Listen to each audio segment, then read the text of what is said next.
Hey, hey, hey, hey, hey. We are live. We're on, maybe.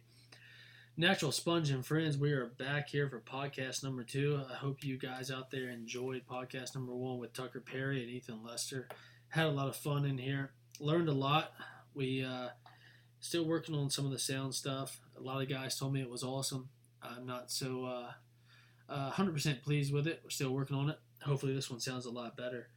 But first and foremost, I want to give a shout out to Natural Sponge and Friends podcast. Is powered by Diamond Wizards Baseball, a program I started in 2013, and we'll talk about that here tonight. On Twitter, Instagram, everywhere Facebook, we've put stuff out about today, is really getting to know who Sponge is, why I'm Sponge, everything about that stuff, and kind of getting personal tonight with life, sports, and more about everything like that. But I have a great quote to start the night off. I'm actually from North Carolina, living here in South Carolina now. Rural Hall, North Carolina was the fertilizer of my genius. I love that quote. My mom sent that to me, actually, Hirojima. She sent that to me last week. Rural Hall, North Carolina is the fertilizer of my genius. It's a small town right outside of Winston-Salem, North Carolina. And the Trefo, the 336, is home for sure. Actually ended up graduating from Parkland High School. The Mustangs, Mustang Pride. Big baseball player there. Big baseball player growing up. Loved basketball, but I was 6 foot. And, didn't have the athleticism of a lot of guys out there on the hardwood. But actually, we mentioned it in the podcast the other night, the first one.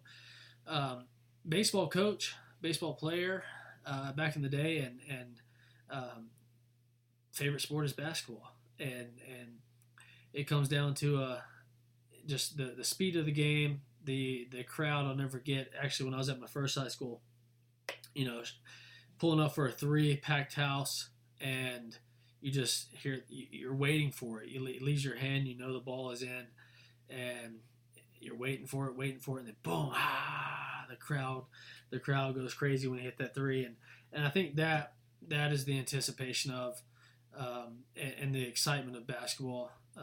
Like I said, obviously a big Duke basketball fan on the first podcast as well, and Tar Heel fans are encouraged to listen as well. But honestly, love Roy Williams from North Carolina as well. Just an old country boy. Love it. Love when he says "Dad gummit," but also love to beat them. That's like Christmas Day, man. When the two teams get together in North Carolina and Tobacco Road, people you can't explain the feeling to people out there if you're not involved in it and experienced it. I've been around. My wife is from Ohio, and when Michigan and Ohio State play, it's a big thing up there. And I've been in Ohio a couple times when they've played over the last few years, and it's a rivalry. I get it in football, but it's something different about Duke, North Carolina on the hardwood. But it's awesome. But again, Rural Hall, North Carolina was the fertilizer of my genius. It's where I grew up, small town, tractors and weed eating, mowing, had a pond out back. I'll never forget one of my kids I work with down here with baseball. He actually hit himself in the toe last week on his backswing coming back around, and you could hear that it just hurt. And it brought me back to a time my dad used to always work with me in the yard, especially growing up, and until I got to, even in the college level, he would throw it to me in the summers and everything. I appreciated Pops.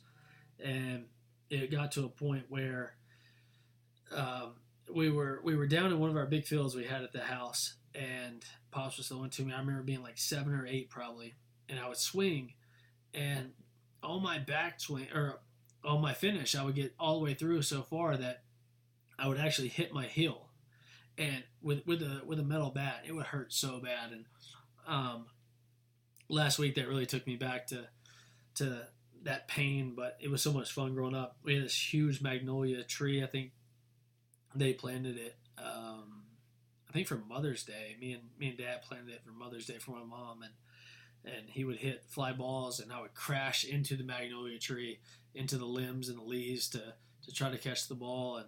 And honestly, I kind of, homage a lot of this, my toughness I feel like I have, to stuff like that growing up out in the country, and this 2-inch limb, 2.5-inch limb is not going to hold me back. I'm going to dive into it and catch the baseball. And it was a lot of fun. I had a few D1 offers coming out of high school for baseball. Ended up going to a Division II school, Mars Hill University, was Mars Hill College at the time. And I wanted to go D1. Obviously, everybody's, D1, D1, D1. And I went up, honestly, reluctantly, to Mars Hill University. And I was recruited by Aaron Rimbert, who is actually the head coach there now.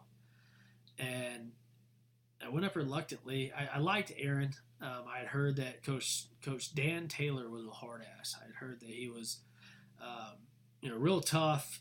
Just a crazy, different guy, to say the least. Which he was, and he was a good crazy, and he was a good different. But when I walked in, I instantly fell in love. It was a deal where, I knew at the Division II level I could start as a freshman. I didn't want to be a guy that went to a Clemson or a Furman or Appalachian State and sit for 2, maybe 3 years. You're a freshman. You have to bide your time. You're a sophomore. You have to bide your time. And all that stuff is out there in the recruiting world. But when I met Coach Taylor, I knew I had a shot to make an impact at the college. I knew I had a shot to get on the field. I knew I knew for a fact that I had, in my eyes, the greatest coach on a baseball field I've ever had. I mean, when it comes to talking about hitting lectures, hitting meetings, infield stuff, this guy was a savage. He was amazing. I talked to him, if not once a week, every other week. And if I hadn't talked to him in 2 weeks, I'm like, what the hell? I gotta call coach, or is coach all right? And I gotta check up with him and make sure he's good. Actually, living down in Florida, still coaching baseball. Actually, and like we said, we're natural on here. I'm gonna go ahead and shoot it out there for everybody that was involved, or maybe you listen to it, maybe you don't. But Coach got ran out of Mars Hill because he pushed you. He pushed you to a limit, and guys, the society's turning, the changes in how kids look at things. I was coaching at a junior college later in my life, and I was associate head coach at the time, and we get down to a college that we're playing in our conference. It was a big rival, and this guy, the head coach for them, walks over to me and the head coach, and he says, "Let me tell you guys what the F just happened last week." He got on the bus after a game and sat down in his seat in the front, and bus driver took off. Well, apparently somebody in the back said, and I know I'm remembering the story correctly, but somebody in the back stood up about 2 hours down the road. They were about back to campus and said, "Coach, are we going to stop and eat or not?" Bus driver, whatever coach said, he pulled off. Bus driver turned, or whatever coach said to the bus driver pulled off the side of the road, and coach stood up and said, "I was trying to wait until tomorrow, but you MFers can't sit and reminisce and think about the game you just played. So we'll do our post-game meeting right now." He didn't talk to him after the game. He just went, got on the bus. They got their stuff, got on the bus.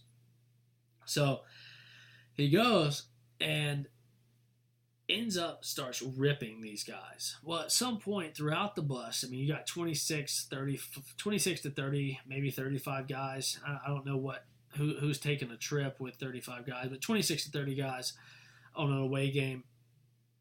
And one of the guys videos the whole speech. I'm not sure if he put it on Twitter.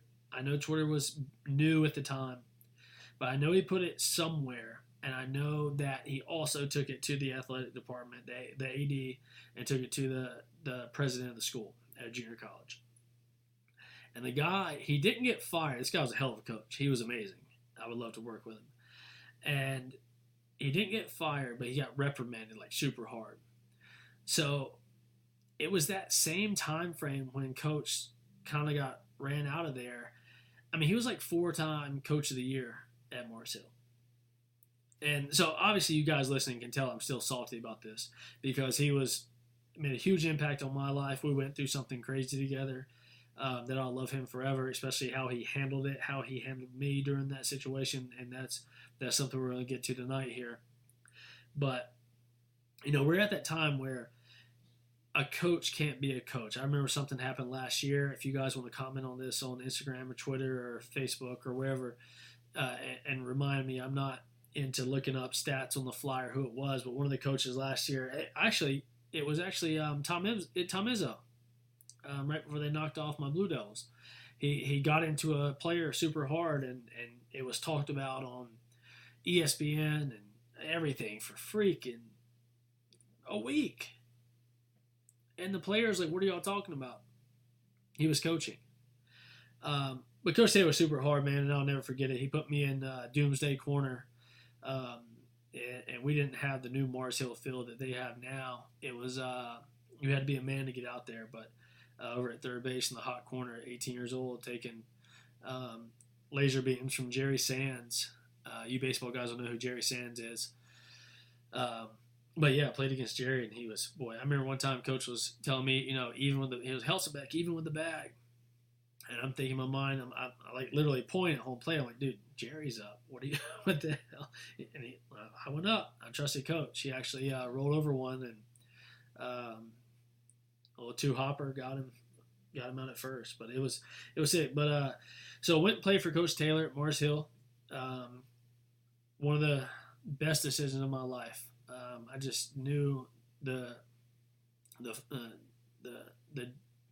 how genuine he was as a person and as a coach, and how much he was going to push me.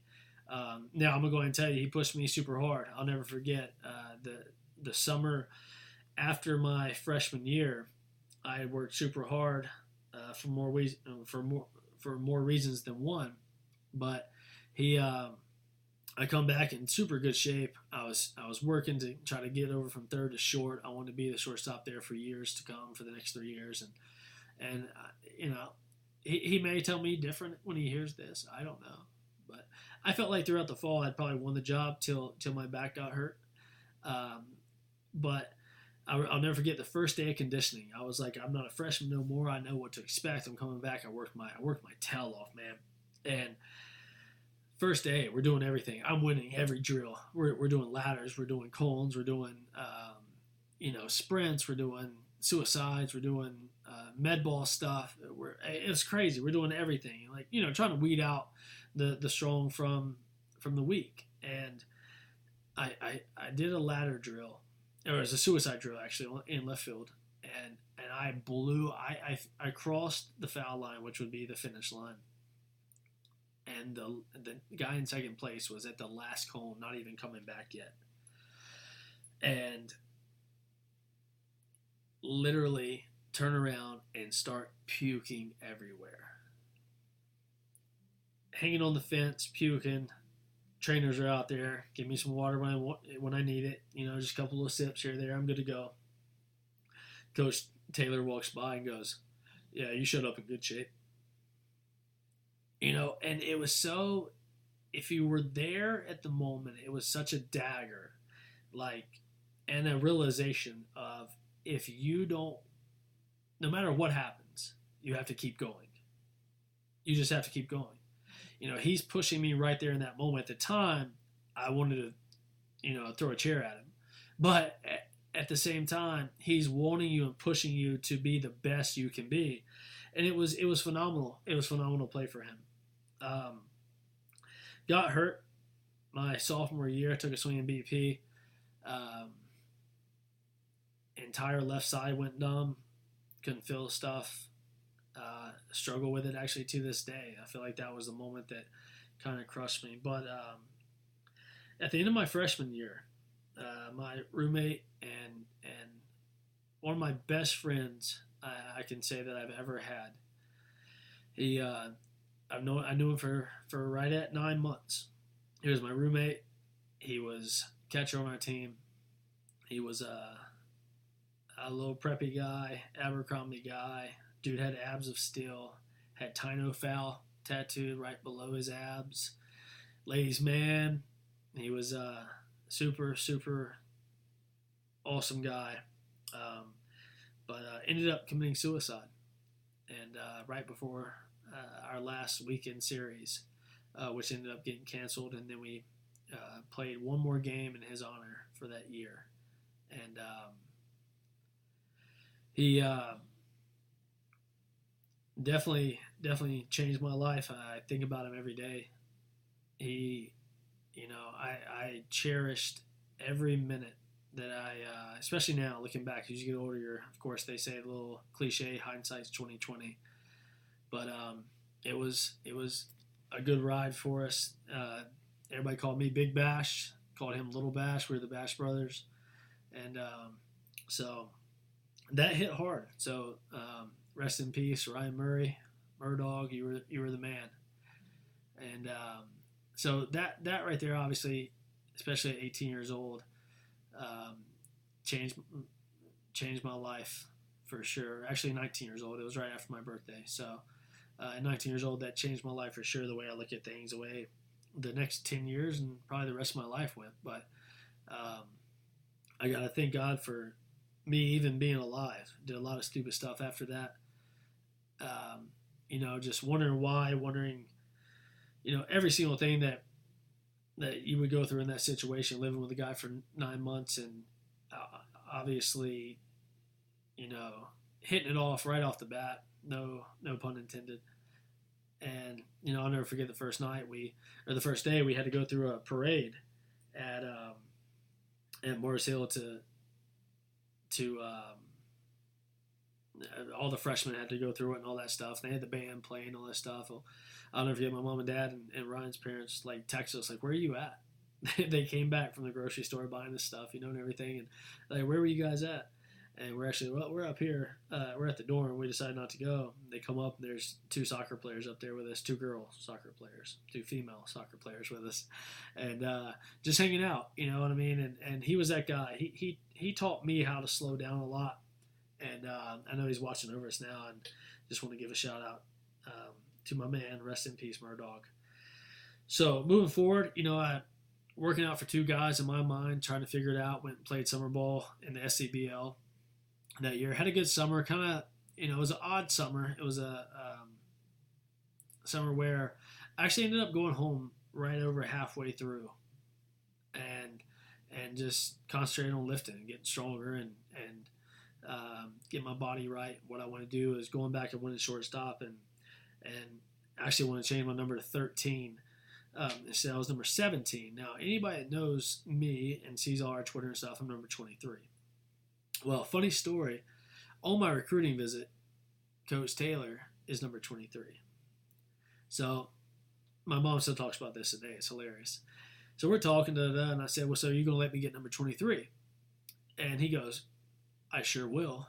And my mom sitting there, I'm 18 years old on a recruiting visit. My mom goes, you liar. And Coach Taylor fell out of his chair laughing. Everybody's laughing. I'm scared to death. I'm like, my mom just screwed my chances here. And obviously they talked about that a couple years later, but it was hilarious. So I did not get number 23 like he had promised. Still pissed about that, DT.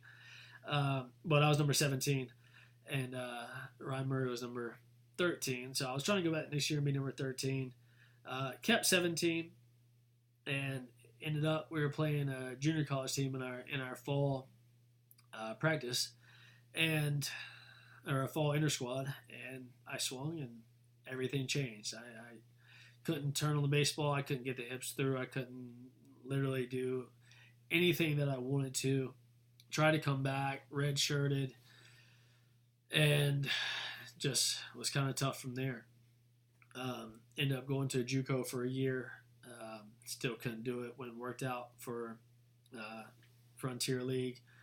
Spent a spring training workout, and they told me to go home.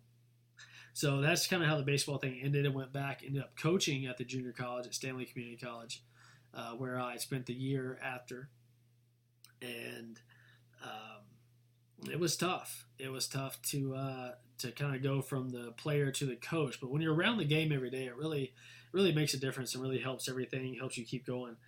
And we had a new president come in, and we had a hell of a stacked recruiting class coming in. And new president came in and ended all the athletics. At the time, I was actually the associate head coach and the assistant athletic director. And so come May 1st, or middle of May, you're without a job. You're 23 years old. You're coaching in college. Your back won't let you hardly do anything at the time.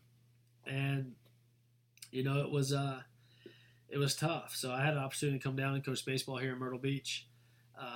Made the most of that for a couple of years, or about a year. And some things happened monetarily with some people, and ended up breaking off and starting Diamond Wizards Baseball. Been doing that for now. This will be going into our 7th year with teams, lessons, recruiting, kind of adding in a liaison type role with guys.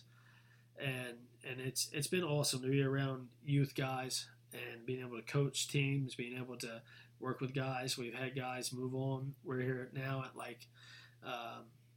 over 30 guys have moved on to play college baseball. One of my guys, and he'll probably like this shout out right now, but he's actually leaving Thursday night to go to college. Josh Hester going to William Peace up in the Raleigh-Durham area. We'll be playing in Cary at the USA Baseball Complex. And, he was a guy that came on with us early. The beautiful thing is, you got to love looking back, is all these parents, they trusted us. A lot of them had opportunities or offers to play on other travel teams or, organizations of that sort. And that's a big thing that I want to speak on real quick, is there's a big difference between an organization. If your son plays travel baseball and he's a young guy and you're looking for a travel team in any part of in the world, any part of the nation, there's a huge difference between an organization and a team. We have some teams ran down here by an electrician, and that's fine. That's cool. If you're an electrician and that's your job, that's fine. If you want to run a baseball team, that is okay. But don't come acting like, and it's kind of a baseball fraternity thing, I guess, is, you're not Sean Lomas, who played at Maryland.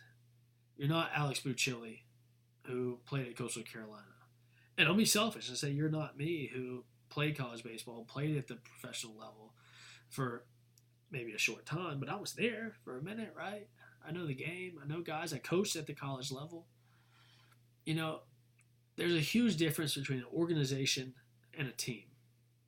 And, the funny thing is, especially with the showcase stuff, I did a showcase thing for a few years, and everybody's like, well, we just got to get them going together, and they don't know each other yet, and there's the pitchers don't know the catchers yet. We were invited this weekend out to the Diamond Prospects Palmetto games at USC, and it's the best, I don't know, 100 and some, probably, maybe over 100 and some, the best players in South Carolina, juniors, seniors, a couple underclassmen there, and they were the best players that the owner of Diamond Prospects thought were out there. Him and his team. He's got scouts that go out in every aspect, every part, every county, all year, all the time, to find the best talent, to bring them all together. at the end of the year for Diamond Prospects Palmetto games. We were out there. So a lot of these players, most of the guys know each other, but they don't play together. A lot of these guys, some of these guys don't know each other, and they sure as hell never played together. But they made magic on the field. My shortstop does not need to know my right fielder. My catcher does not need to know my center fielder. If you're a true, born and bred, work your ass off every day baseball player, it doesn't matter who you are. When you go out, you do your job. And if all 9 guys collectively do their job to the best of their abilities, you're going to win baseball games. So all this crap that you hear, and all these travel ball, USSSA, Top Gun, all this stuff that, these money-making guys are throwing these tournaments for the kids. Let me tell you something. My guy, BP, man, he played a tournament 2 weeks ago. They actually played 3 games one day. It was hot as hell, too, man. It was 100, I think the heat index, it was like 109. It was so hot. And it was 3 games. They lost the 3rd game. If they would have won that, they would have had to play the 4th game. The 4th game started at like 8 o'clock. 8:30, I think. If they would have won that one, they had to turn around the next day and play on the same field at 8 a.m. He could have ended up playing 11 games in 4 days. But now we're over here sitting, these same guys that are running these tournaments are sitting there saying, hey, we're all about the kids. We're all healthy. We want to keep them healthy. Arm care, pitch count. Dude, let me tell you something. What we need to do is find a fine line of when it's too much and when it's crazy. Back that off, and then you'll find the right thing. That would have been crazy. 11 games in 4 days. And it was a great tournament, too. It was a great tournament, but just the setup and the heat. And I understand the tournament committee and the directors, they can't control the weather. But there's no reason for us to even have that as a platform for guys to go out, because especially at 13 years old, 14 years old, you're getting to an age where you're going to start getting sore. You're going to start feeling pain. You're going to start doing things that you don't normally do and overcompensating, and then injure other parts of our body. But that's for another time. So after Star Diamond Wizards baseball, it was amazing. It was great. And we're still doing it to this day. I got workouts all week. School starts back here in South Carolina on the 19th. And, through all that, I found a wonderful woman. She is amazing, has 3 great kids. They call me Sponge. That is why this is Natural Sponge. And like we said on the first podcast, and friends is literally anybody that comes on here, because I run a tight circle. Been, lied to a lot. Been, business-wise kind of screwed over quite a few times. And that's okay, because without, everything happening in my past, I wouldn't be here where I am today. I will say that once my boy passed away in college, I went about 10 years. Without honestly praying or, not getting, religious and preachy on you, but, I was kind of pissed off, like, at God, like, how could you let this happen? You know what I mean? And thankfully, by the grace of God, I'm back where I am today. And hopefully we can get my preacher, Campbell, on here very soon, because I think that would be an awesome one. This guy is literally like talking to your best friend, and every Sunday is like a Bible study, and it's awesome. But thank you to everyone that was involved, and just showing me that there's a way. There's a way. My wife actually kind of pushed me a little bit. She pushed me a little bit. We actually went up to Ryan's grave years later, after I'd never been up there since the funeral, and me and her went up there together, and she said a prayer that really touched me that day. Um, you know, there. So, love you, babe, and love you, Ryan, dog. I miss you, and I think that makes you stronger every day when you have something. I try to tell my guys, there's something. I hope no one's ever lost a loved one that I coach, but there's got to be something more than just you that you play for. And like my dude BP, man, he plays for Amy, like we were talking about with the Dravet syndrome. Like we said last week, obviously another shout out at Cure Dravet on Twitter, the Dravet Syndrome Foundation. Check that out. But he plays for her, and it's just the extra motivation that you can get to play, and not only play for something bigger than you, but also put a little extra out there in every game, and have extra passion for it. I saw a thing on Twitter last night down in Columbia where it was Marcus Stroman coming off the mound after a strikeout, and his mom was up in the stands, and you could see that obviously he got his passion from his mother because they were both geeking, and it was awesome. Love you, Stro Show.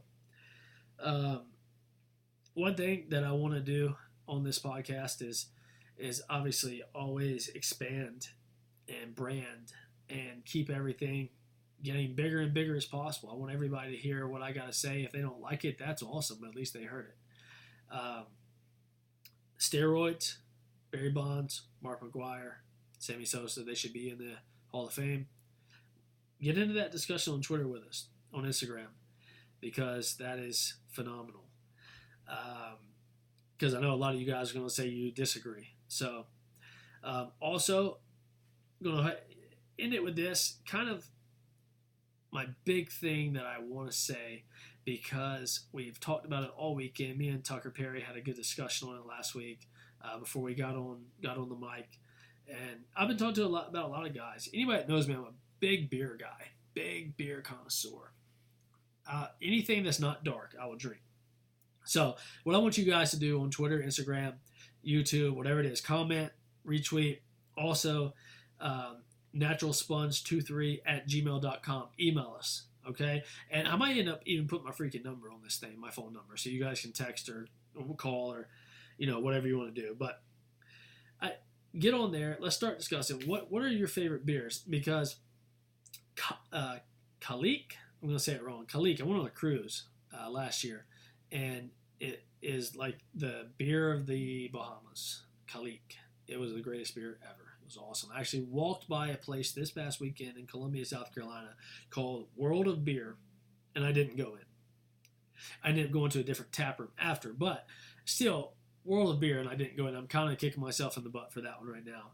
But my biggest thing is I got into a discussion, and I want to know why. So comment on this. Let's get into this thing on Twitter, Instagram, everything. Why is it that society now is cool with IPAs? Like, if you're a craft beer drinker, you're like a dude. You're like a frat guy. You're a dude. Like, oh man, we're gonna go try all these IPAs tonight. But if you're walking down the road with Busch Light in your hand, you look like a redneck trash dude. It makes no sense to me. You know what I mean? I'm sitting here right now actually drinking a Keystone Light. The Stones, baby. What's up, Keith? Like, it's crazy. Think about it. And I may be wrong, but that's just the way I feel. Society has a problem with Busch Light, Natural Light, Coors Light. It's almost like you're a drunk if you're drinking those. But if you drink IPAs or a Natter Day, like, there's a stigma between Natter Days and Natural Lights. Natty Lights, Natter Days. They're the same flipping thing. And I love all the stuff. Shout out to all the people on social media that are dogging White Claws. Because all these people are drinking White Claws, and they absolutely have no idea what a Zima is. And that's all it is. It's a Zima with a different name. And if I'm wrong, holler at me, but I'm not wrong. Wanted to get on tonight, give a little bit about my past, a little bit about my history. Just so you guys know, Sponge Helsabeck, Natural Sponge. We'll have more friends on next week. Actually, going to be on Apple, Spotify, SoundCloud. Once we get the RSS feed done, get everything submitted, get everything cleared, we will be good to go. Until then, make sure you guys are still listening on YouTube. These will be posted on Apple, Spotify, SoundCloud once we're cleared. But until then, keep sharing on YouTube.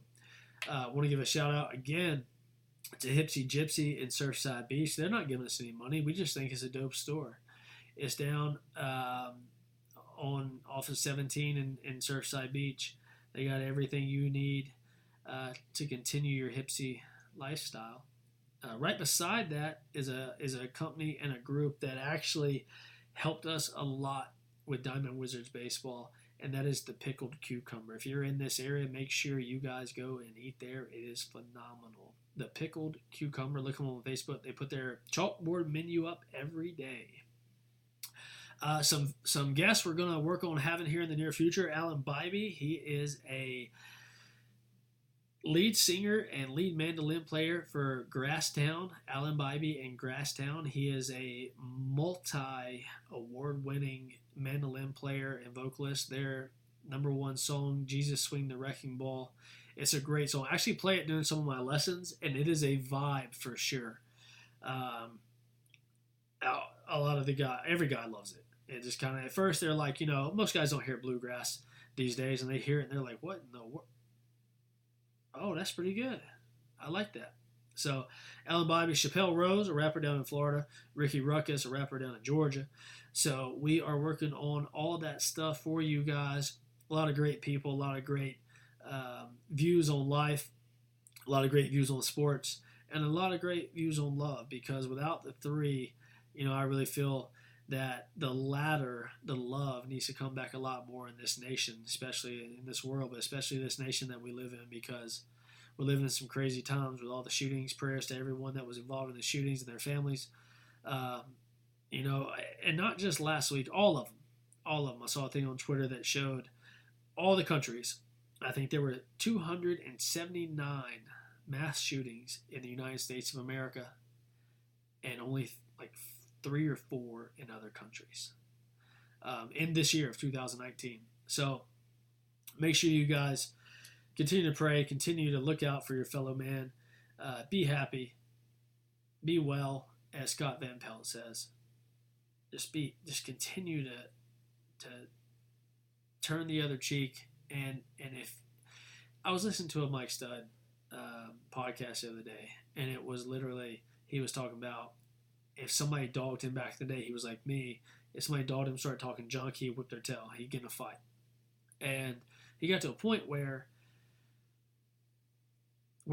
through prayer and through taking care of himself mentally and letting his mind grow and accept and adapt and, be where he is today, somebody start ripping him, somebody start doing this, he felt bad for him.